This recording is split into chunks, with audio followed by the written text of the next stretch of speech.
ये जो आपको दिख रहा है ये एनपीसीआई का वो सर्कुलर है जिसके आधार पे 1 अगस्त से यूपीआई में कई सारे बदलाव हुए हैं। आज की इस वीडियो में हम इन्हीं सारे चेंजेस के बारे में बात करेंगे। देखिए इसमें कई सारी चीजें हैं जो कस्टमर्स को प्रभावित कर रहे प्रमुख चेंजेस हैं, उनके बारे में हम बात करेंगे क्योंकि इसमें कुछ चेंजेस ऐसे हैं जो पीएसपीज होते हैं उनके लिए ही हैं, तो उन्हें जान करके भी कोई फायदा नहीं होगा। तो स्टार्ट करते हैं वीडियो को। तो ये तो आप सभी लोगों को पता है कि भारत की डिजिटल पेमेंट की जो बैकबोन है वो यूपीआई बन के उभरा है और ये दिन प्रतिदिन बढ़ता ही जा रहा है। और जैसे जैसे ये बढ़ रहा है इसमें कुछ चैलेंजेस, कुछ डिफिकल्टीज का सामना करना पड़ रहा है। पिछले कुछ समय में हम देखें तो यूपीआई को लेकर के आउटेज की समस्या भी बहुत हो रही है। तो इस तरह की जो समस्याएं हैं इनसे निपटने के लिए कुछ बदलाव यहाँ पे करे जा रहे हैं जो कि 1 अगस्त 2025 से लागू हो चुके हैं। तो ये मेजर रिवीजन्स क्या हैं उनके बारे में हम समझते हैं। सबसे पहले जैसा मैंने कहा कि चेंजेस हो क्यों रहे हैं, तो यूपीआई का जो ट्रांजैक्शंस है वो हर साल हर महीने एक नया हिट या एक नया रिकॉर्ड बना रहा है। जैसे अभी देखिए तो 18.4 बिलियन ट्रांजैक्शंस हुए हैं, 24 लाख करोड़ रुपए के ट्रांजैक्शन हुए हैं जून 2025 में। तो अब ये हर महीने बढ़ता ही जा रहा है और इस वजह से जो एडॉप्शन है वो इंक्रीज हो रहा है यूपीआई का, तो यूजर्स बढ़ रहे हैं, तो जो सर्वर्स हैं उन पे लोड जो है ज़्यादा जा रहा है। इस वजह से कई बार ऐसा होता है कि जो पीक आवर्स होते हैं उसमें जो सिस्टम स्पाइक हो जा रहा है और इस वजह से पेमेंट फेलियर हो रहा है या डिले हो रहा है, मैंडेट जो फेलियर हो रहे हैं। तो इन सब चीज़ों से निपटने के लिए चेंजेस किए गए हैं। तो सबसे पहले चेंज पे हम बात करते हैं वो है cap on daily balance check. जो आप यूपीआई में अपना बैलेंस चेक करते हैं ऐप, यूपीआई ऐप से जा करके, मतलब चाहे आप गूगल पे इस्तेमाल करें, फ़ोन पे, पेटीएम, तो वहाँ पे जब आप बैलेंस चेक करते हैं तो उस पर लिमिट लगा दी गई है। कितनी है, तो ये है 50 टाइम्स पर app per day, rolling 24 our window. ध्यान रखिएगा 50 बार आप चेक कर सकते हैं। अब मेरे ख्याल से 50 बार तो वैसे भी कोई नहीं चेक करता है, अगर कभी चेक करना है तो 2-3 बार बहुत होता है।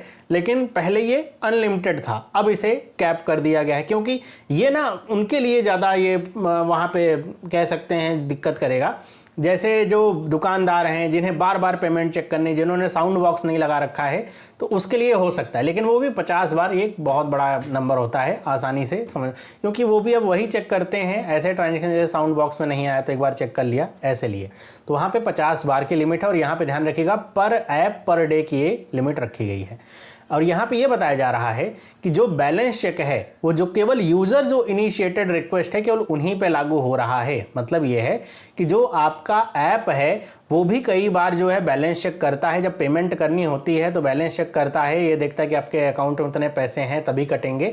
तो वो जो ऐप के द्वारा जो ऑटोमेटिक ऐप चेक करता है वो मान्य नहीं है, मतलब वो तो जितना होना है वो होगा ही, उससे लेन देन नहीं। जब आप खुद से चेक करेंगे तो केवल उस पर ही ये लिमिट है। और यहाँ पे ये भी बताया जा रहा है कि सिस्टम को प्रोटेक्ट करने के लिए जो यूपीआई ऐप्स हैं वो इस बैलेंस चेक को पीक टाइम में, जब उन्हें ऐसा लग रहा है कि आउटेज यहाँ पे हो रही है या होने वाली है, तो इसे जो बैलेंस चेक है ना उसे स्टॉप भी कर सकती हैं या फिर थ्रॉटल भी कर सकती हैं, जैसा यूजर्स रहे उसके अनुसार।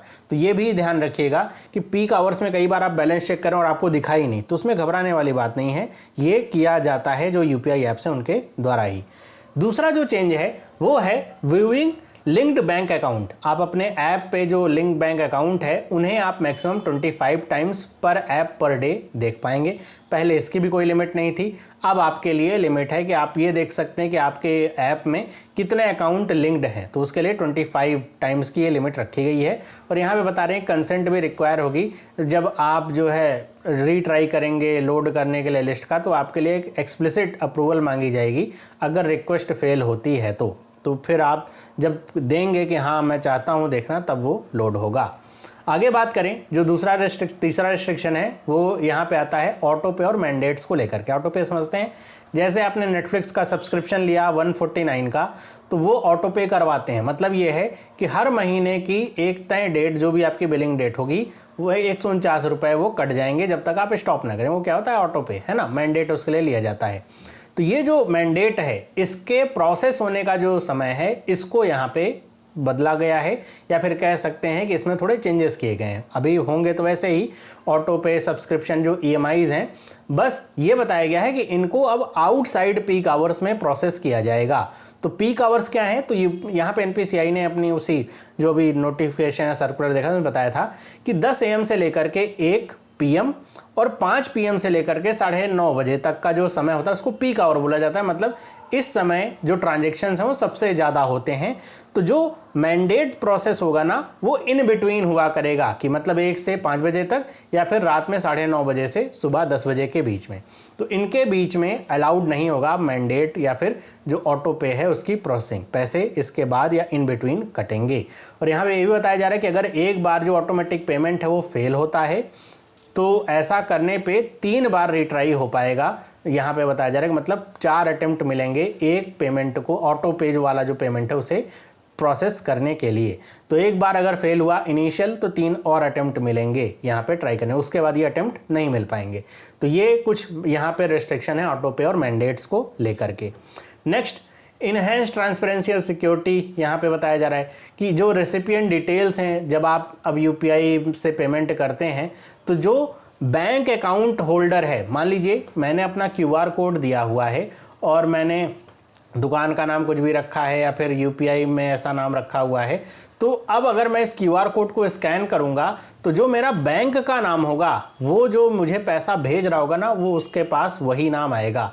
तो आप ऐसे बता सकते हैं कि आपसे कोई कहे कि मेरा नाम राहुल है और आपने जब स्कैन किया तो उसमें राहुल की जगह राजीव आ रहा है, तो आप ये समझ सकते हैं कि यहाँ पे जो पेमेंट है वो राहुल को नहीं राजीव को जा रही है। तो आप इसको क्रॉस चेक कर सकते हैं कि ये सही है कि नहीं सही है। तो वो जो रियल नाम है, बैंक का नाम है, वो अब यहाँ पे रिफ्लेक्ट होगा। और इसके साथ साथ ये भी बताया गया कि ऐसे यूपीआई लिंक्ड मोबाइल नंबर जिसमें 12 महीने तक या 1 साल तक कोई भी ऐसा ट्रांजैक्शन नहीं हुआ है, वो ऑटो डिसेबल्ड हो जाएंगे। डिसेबल्ड हो जाएंगे ऑटो, जब इनेबल करना होगा तो आप कर पाएंगे। टाइटर वेरिफिकेशन होगा कि जो न्यू बैंक अकाउंट, यहाँ पे एक बैंक अकाउंट हैं जो कि यूपीआई के द्वारा लिंक हैं, उनके लिए अब स्ट्रॉन्गर ऑथेंटिकेशन और वैलिडेशन चेक्स होंगे।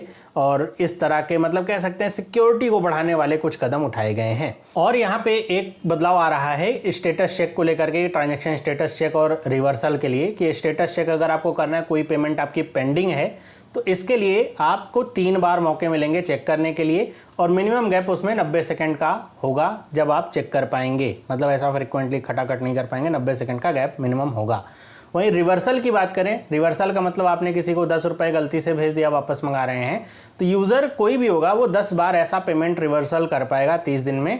और यहाँ पे ये भी बताया जा रहा है कैप्ड एट 5 पर सेंडर, कि पर सेंडर के हिसाब से अगर देखा जाए तो केवल 5 बार पे ये कैप किया जा रहा है। तो रिवर्सल के लिए ना अनलिमिटेड नहीं है, 10 बार आप पेमेंट रिवर्सल रिक्वेस्ट डाल सकते हैं 30 दिन में, उससे ज़्यादा आप नहीं डाल सकते। मतलब ये एक तरीके का ना गलती को सुधारने का कदम है। ऐसा नहीं है कि आप कहीं भी जाएं, पेमेंट करें, उसके बाद चुपके से फिर से पैसा वापस मंगा लें तो आप फ्री में सेवा का लाभ उठा पाएँ। तो इसलिए ये 10 पेमेंट तक ही इसको रिस्ट्रिक्ट किया गया है। नेक्स्ट बात करते हैं कंप्लायंसेज और पेनल्टीज़ की, कि यहाँ पे ये भी बताया गया यूपीआई के द्वारा कि अब ये स्ट्रिक्टली मॉनिटर कर रहा है बैंक्स और यूपीआई ऐप्स को, और जो इस तरह के नॉन कंप्लायंस हैं, जो यूपीआई एनपीसीआई के द्वारा बताए गए नॉन कंप्लायंस हैं, तो अगर वो करते हैं तो रिस्ट्रिक्शन आ सकता है उनके यूपीआई एपीआईज़ पे, पेनाल्टीज़ उन पे लग सकती हैं, फिर सस्पेंशन हो सकता है ऑनबोर्डिंग न्यू कस्टमर्स पे। मतलब कोई ऐसा ऐप है, मान लीजिए गूगल पे ने ऐसा कहा है हम नहीं मानते, हमको जो करना है वैसे ही करेंगे, तो ऐसे में वो ऑनबोर्डिंग कराना ही बंद कर देगा एनपीसीआई की, जितने कस्टमर हैं बस इस काम चलाओ, अब नए कस्टमर नहीं जुड़ेंगे। तो ऐसा भी हो सकता है। ये तो आप सबको पता होगा कि जो यूपीआई है वो एनपीसीआई के द्वारा डेवलप किया गया है। ऐसा समझिए कि जो बैकएंड है वो कौन ओन कर रहा है और इसको कौन चला रहा है, वो एनपीसीआई है। इस यूपीआई के ऊपर जो है ऐप्स बनी हुई हैं जो कि एक कह सकते हैं केवल फ्रंट एंड की तरह काम कर रही हैं, कि आपने चाहे गूगल पे इस्तेमाल किया हो, चाहे पेटीएम इस्तेमाल किया हो, सारा जगह वो प्रोसेस यूपीआई के द्वारा ही हो रहा है जो एनपीसीआई ने डेवलप किया हुआ है। तो ऐसे काम करता है। तो अगर इसने रिस्ट्रिक्ट कर दिया ना कि ना ना बेटा आप तुम नहीं ऑनबोर्ड कर सकते हो, तो ये अलग से जा करके नहीं कर पाएंगे। आप सोचे ना ना गूगल तो बड़ी कंपनी अपना नहीं कर पाएंगे, है ना। तो ये आपको समझना होगा। अब यहाँ पे आते हैं कि क्या कुछ यहाँ पे चेंजेस किए गए हैं। जो डेली ट्रांजैक्शन लिमिट्स हैं, जो कि आप इतना पैसा भेज पाएंगे यूपीआई पे, यूपीआई लाइट पे, क्या उसमें कुछ किया गया है, उसे हम समझते हैं। और उसके साथ ये एक बार रिवाइज कर लेते हैं कि भाई लिमिट अभी है कितनी यूपीआई के माध्यम से पेमेंट करने की। तो यूपीआई लिमिट की अगर बात करें तो इसका एक शब्द में जवाब है कि 1 अगस्त से किसी तरह का इसमें कोई चेंज नहीं है, ना तो किसी तरह का कोई ट्रांजैक्शन चार्ज लग रहा है, सब कुछ वैसा ही है। तो क्या है इस समय यूपीआई की लिमिट है पर ट्रांजैक्शन 1 लाख रुपीज़ मैक्सिमम, और फॉर सेलेक्ट कैटेगरीज जैसे एजुकेशन, हॉस्पिटल वगैरह के लिए तो 2 लाख या फिर 5 लाख भी है, वो आप देख सकते हैं।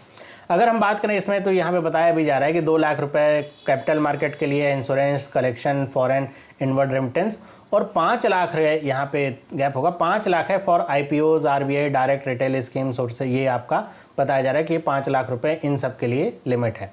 फिर यहाँ पे बताया गया UPI लाइट की अगर बात करें तो पर ट्रांजेक्शन 1000 रुपीज़ की मैक्सिमम लिमिट है। डेली यूजेज लिमिट कितनी है? 10,000 की, और मैक्सिमम बैलेंस आप जो वॉलेट में रख सकते हैं वो है 5000, ये डेली लिमिट है। यहाँ पे ये बताया जा रहा है कि किसके लिए? Design for small low value payments के लिए है।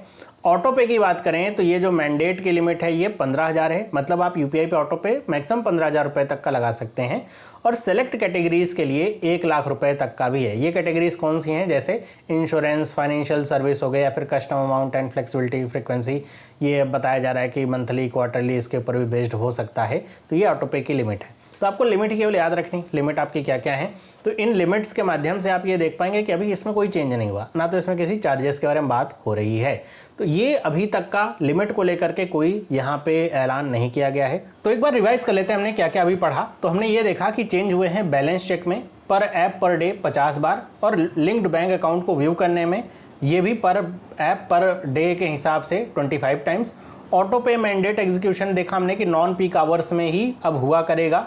और ट्रांजैक्शन स्टेटस के लिए हमने देखा कि आप 3 बार जो है ट्राई कर सकते हैं देखने के लिए स्टेटस, 90 सेकंड का गैप होना चाहिए। पेमेंट रिवर्सल के लिए हमने ये देखा कि 30 डेज में आप 10 पेमेंट रिवर्सल की रिक्वेस्ट मैक्सिमम कर पाएंगे, मैक्सिमम 5%। 5% का मतलब यहाँ पे है कि अगर आपने मान लीजिए कि महीने में 10 रिक्वेस्ट भेजी है और आप किसी एक ही व्यक्ति को 10 रिक्वेस्ट नहीं भेज सकते हैं, मतलब कि अगर आप किसी एक व्यक्ति से रिक्वेस्ट भेज रहे हैं पैसे के लिए तो ज़्यादा से ज़्यादा 5 बार ऐसा कर सकते हैं, ऐसा है ना। तो सारे 10 रिक्वेस्ट एक ही व्यक्ति को नहीं रख सकते, तो इसलिए ये कैप है 5%। इनएक्टिव UPI IDs के लिए हमने देखा कि 12 महीने से ज़्यादा का समय अगर हो गया है तो ऑटो डिसेबल्ड हो जाएंगी अगर यूज़ में नहीं है। पेनाल्टीज़ भी हमने ये देखी कि API रिस्ट्रिक्शन मिलेगा, पेनाल्टीज़ लगा सकते हैं, या फिर सस्पेंशन हो सकता है ऑन बोर्डिंग पे। तो ये सारी चीज़ें NPCI ने अपने इस सर्कुलर में बताया है। तो आई होप आपको ये पूरी चीज़ें क्लियर हो गई होंगी, क्या चेंज हुआ है और उस चेंज का क्या प्रभाव पड़ेगा आपके ऊपर। मोटा मोटा देखें तो अगर एक आम जनता या कंज्यूमर के लिहाज से देखें तो बहुत ज़्यादा कुछ फ़र्क नहीं पड़ेगा। हाँ, जो दुकानदार वगैरह हैं जो फ्रिक्वेंटली बैलेंस चेक करते हैं तो ये लिमिट उनके लिए हो सकता है थोड़ा सा टेंशन दे सकती है। बाकी जब रियल टाइम में इसे चेक किया जाएगा तो समझ में आएगा, और समय के साथ इसको हो सकता है बदला भी जाए कि मतलब अगर ये प्रैक्टिकलिटी में नहीं ऐसा हो पा रहा है कि 50 बार की लिमिट कम लग रही है तो हो सकता है इसको बढ़ाया भी जाए, और हो सकता है आने वाले समय के साथ इसे कम भी किया जाए। तो ये सारी चीज़ें इसमें चेंज करी गई हैं। आई होप आपको ये सारी चीज़ें समझ में आई होंगी।